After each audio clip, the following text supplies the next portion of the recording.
First, we need to prepare the filling. Take a large mixing bowl and place about 200 grams of minced chicken into it. Put the bowl to one side and then peel and dice a large red onion.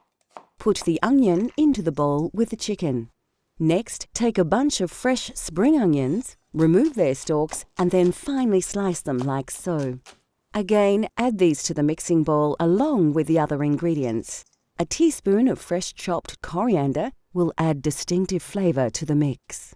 In order to bind the filling together, liberally pour about 3 tablespoons of cooking oil over the mixture.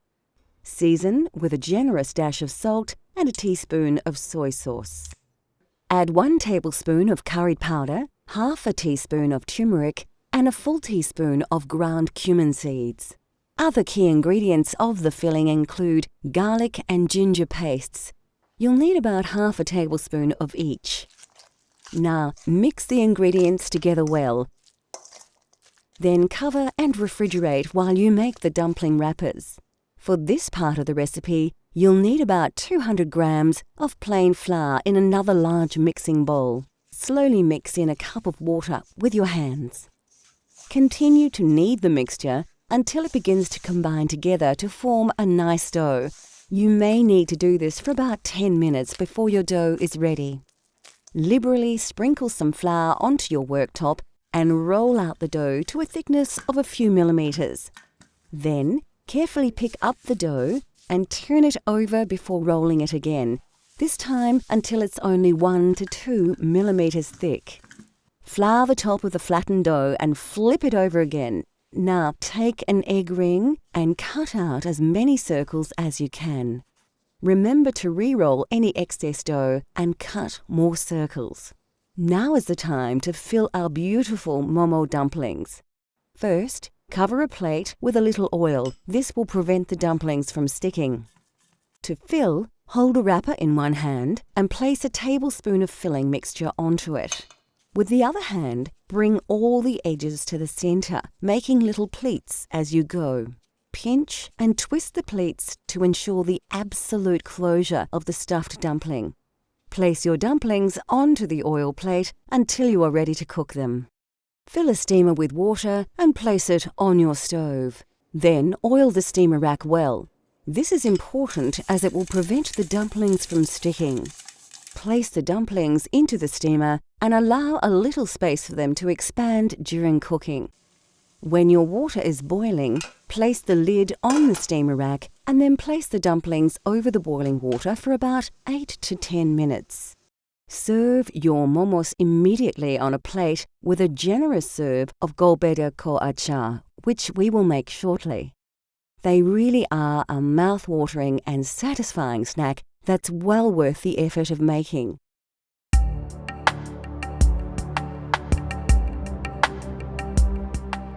Nepalese cuisine is famous for achar, a vegetable or fruit pickle made from lemon juice, salt, and numerous spices. Homemade pickles became popular across Nepal in the days before refrigeration, as the fermentation process preserved food very well. There is thousands of variety of achar because different culture, different religion, different weather. And hillside, Himalayan side, they like to eat quite hot and flavored because they are very cold. And there's another side, not too cold, different religion, different people. And also, achar is one good for thing. In countryside, even countryside, don't have refrigerator, fridge. In city side, like 20 years, 50 years ago, they don't have fridge, anything. That's why they put some spice and then keep 2-3 days, doesn't go off. That's why they started from that achar is spicy. Now everyone used to eat, used to like. That's why more popular.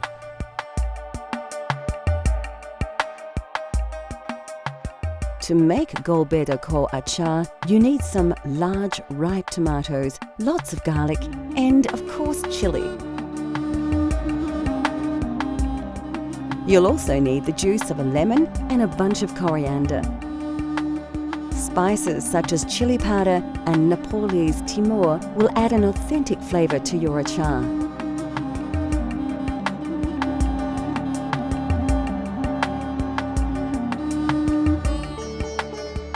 The first thing you'll need to do is slice a number of fine, ripe tomatoes in half and put them aside for later. You'll need to slice about 4 tomatoes in total.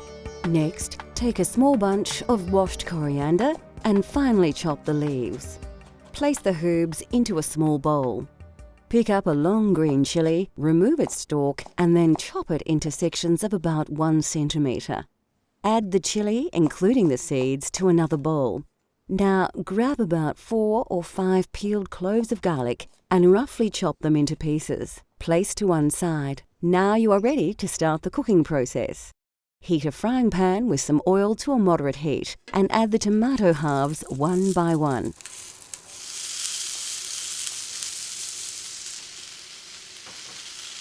Allow them to cook a little before adding the chopped garlic. Next, add the green chilli to the pan and mix the ingredients together. Add a teaspoon of salt and a tablespoon of Szechuan pepper, and then place the entire contents of the pan into a blender. Now add the chopped coriander and 2 tablespoons of lemon juice and blend until the ingredients reach a fine liquid consistency.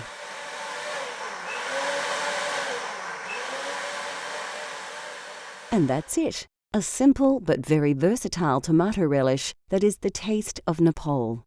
It is best stored in an airtight container and served with any number of dishes as a tasty condiment.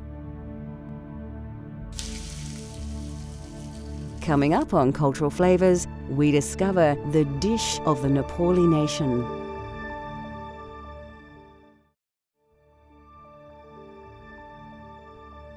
In Nepal, it is customary to serve meals on a platter, combining several meat and vegetable dishes, boiled rice, and a variety of condiments. In countryside in Nepal, most people don't use spoon. They use by hand. They eat by hand. So that's why everything keep dal, bhat, tarkari, and rice in the middle. Also chutney. We call chutney, gulbida achar. In Hindi call chutney. We call gulbida achar, and tomato pickle actually, and it's yogurt, something like that. And everything on the plate. Then that's why look nice. Don't need to different curry bowl. A wonderful and extremely popular example of this is dal bhat masu, which literally means dal, rice and meat with gravy. As in India, lentils are an important staple of Nepalese cuisine, and they are commonly used across every region of Nepal. By far, the most popular dish is dal, a spicy soup made from black urad dal, tomatoes, garlic and a variety of ground and dried spices. Bhat, or rice, usually plays a central role in these platters, and it will always be surrounded by a number of other dishes that are served in small separate bowls. Basmati rice is common to the region and noted for its delicate fragrance and flavour. Our dal bhat masu features kukura ko masu, a simple chicken curry prepared with tomato, garlic and ginger. A common alternative to masu is takari, a curry made simply with vegetables. An important ingredient in this, and nearly all Nepalese curries, is a dried herb called jimbu.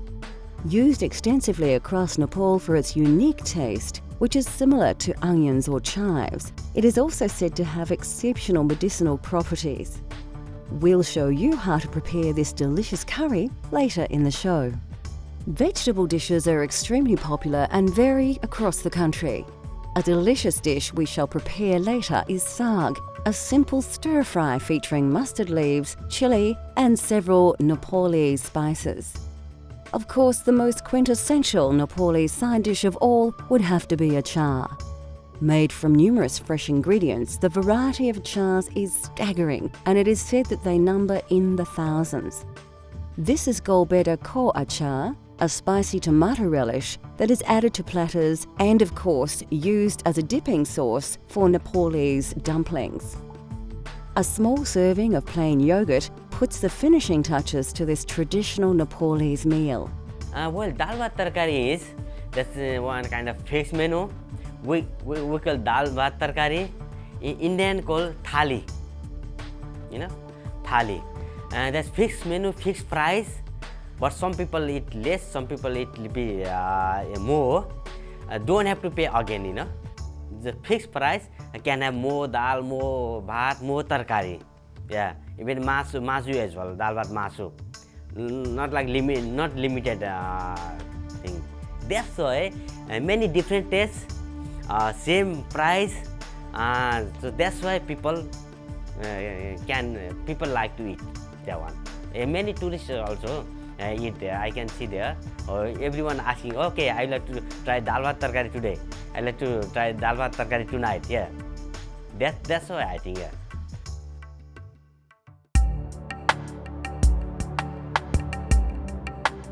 Kokuro ko masu is a simple, slightly salty and lightly spiced Nepali curry made with tender pieces of chicken. The subtle flavours of this dish are very reminiscent of the foothills of the Himalaya. Well, kukra ko masu is kukra is chicken, masu is meat. Meat is masu is everything, beef, pork, chicken, beef, everything. But most of people don't eat beef. Nepali people don't eat meat. That's why different religion, also different flavor, different spices. That's why people make and people eat different. Even in Kathmandu, Nepali people, they make meat achar, meat pickle. The Nepali people, everything, even they pray or something, they must have meat item. Many things,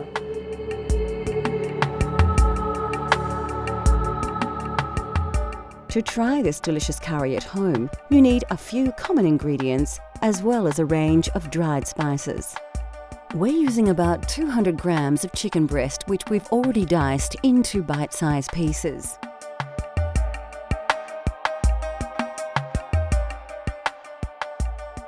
All of these spices should be available from your local supermarket, including Szechuan pepper, which has a slightly lemony flavour and is native to China. Of course, we're using mustard oil to give a truly authentic Nepali taste.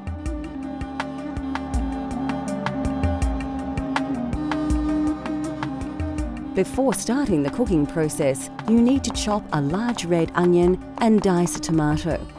Like most curries, the secret is to start with a great paste. Pour about 4 dessert spoons of mustard oil into a large saucepan and heat to a moderate temperature. First, put about half a teaspoon of fenugreek seeds and half a teaspoon of cumin seed into the oiled pan. Quickly scoop 1 generous tablespoon of garlic and ginger paste and then add 1 red onion which has been finely chopped. Mix the ingredients well and cook until the onions brown. Take a good pinch of jimbu and a tablespoon of turmeric powder and add to the paste. To add a little liquid, add some chopped tomato. About 1 will do. Now for a few ground spices. You need to add a teaspoon of curry and chili powders, a generous tablespoon of crushed cumin seeds, and some ground Szechuan pepper. Finally, season with a large pinch of salt and then stir the paste very well, allowing the spices to release their exotic aroma. After about 3 or 4 minutes, your paste is ready and you can cook your chicken. Pour in about 200 grams of diced chicken breast and stir really well. We want to make sure that the meat is thoroughly coated with the curry paste. Then cook for another 3 or 4 minutes. Now turn the heat down low and let the curry simmer for about 4 minutes. Give your curry a good stir and then add about 2 tablespoons of coriander. At this stage, your curry sauce will be quite dry, so it's a good idea to add about 1 cup of water. Stir until cooked through, put the lid on the pan and allow to simmer until you are ready to eat. Kokura ko masu is a tasty curry that is simple to prepare. It comes straight from the foothills of the Himalaya to your very own table for you to enjoy at home. This dish is best eaten with basmati rice or roti.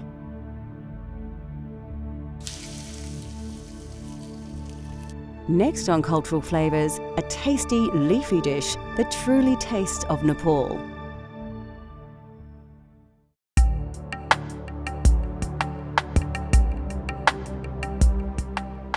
Commonly eaten across most of the Indian subcontinent, saag is a tasty curry dish made with either spinach, mustard leaves and various other greens. Mustard leaf is we call raiko saag. That is mustard spinach. Because there's mustard leaf every house on garden. People grow that one. That's why I think it's very tasty, and you don't have to buy another spinach. So that's why people cooked it. They are very tasty, very soft, very crunchy, and flavored. They cooked quickly, and many people like it. And that's why Nepali people liked and cooked that saag.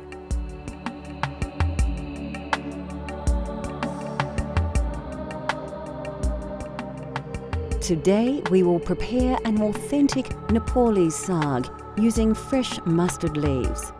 These can be found in most Asian supermarkets as can ghee, commonly known as clarified butter, and mustard oil, which has a hot, nutty flavour.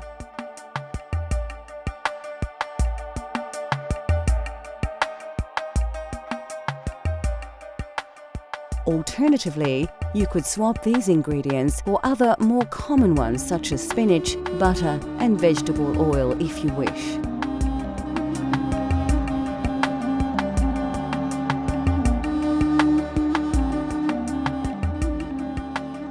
First, we need to prepare the ingredients. Grab a bunch of washed mustard leaves and roughly chop them, including the stalks and leaves as you chop. Heat some oil in a frying pan to a high heat. Add 1 whole dried red chilli and 1 pinch of cumin seeds to the oil. Scoop 1 teaspoon of chopped ginger and mix the ingredients together. Next, add about half a teaspoon of turmeric and then a good dessert spoon of ghee. Let the butter warm through before adding the mustard leaves.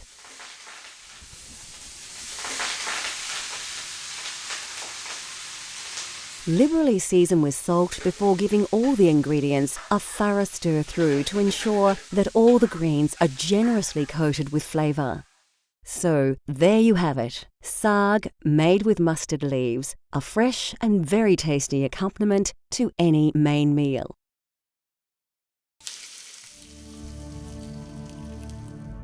We hope we have uncovered the mystery of the local cuisine in the Nepalese high country. It is a food of many influences and flavours, yet it still maintains its own unique tastes and style. The food of Nepal relies greatly upon the produce that is readily available and in season, and its dishes have been greatly influenced by the diverse cultures and geography of the region. It is, of course, a cuisine that is well worth exploring just as much as the mountains that dominate its landscape. Cultural Flavours continues to explore the world through the diversity of food.